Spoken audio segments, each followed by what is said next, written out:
Europe 1, 7h56, Thomas Soto. Il va nommer un nouveau Premier ministre, sans doute en fin de matinée et après. Bonjour Dany Cohn-Bendit.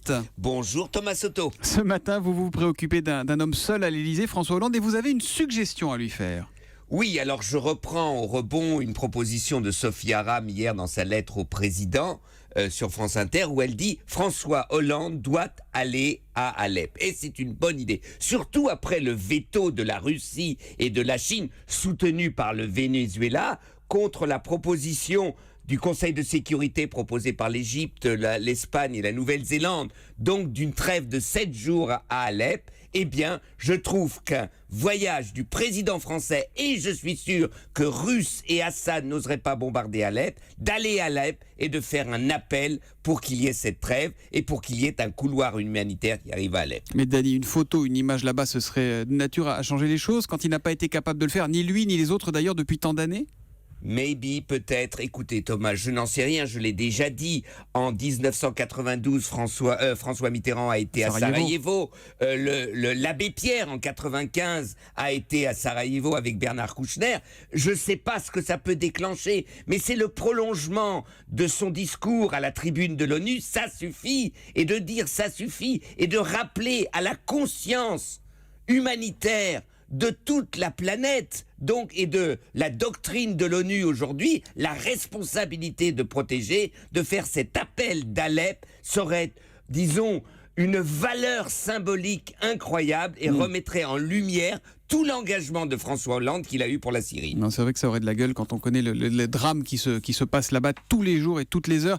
Au-delà de cette idée d'Alep, Dany, est-ce que vous pensez, pour laisser un peu de côté la campagne et ses querelles, vous pensez vraiment que ces derniers mois en pleine campagne peuvent être utile pour le chef de l'État? Absolument, absolument. Imaginez, il prend son bâton de pèlerin entre Athènes, Bruxelles et Berlin et il accélère les négociations, il fait accélérer les négociations sur la dette grecque, pour que, disons, à la fin de l'année ou tout au début de l'année prochaine, eh bien, il y ait une bonne nouvelle pour les Grecs. Ça, c'est une chose. Deuxièmement, par exemple, on pourrait dire qu'il aille, disons, à Berlin et avec Madame Merkel, justement, propose donc, par exemple, à l'Union européenne d'organiser ou de créer une agence européenne d'aide aux réfugiés, une agence européenne, et que cette agence, justement, aide les villes, aide les administrations, les villages, etc., pour recevoir les réfugiés. On peut continuer.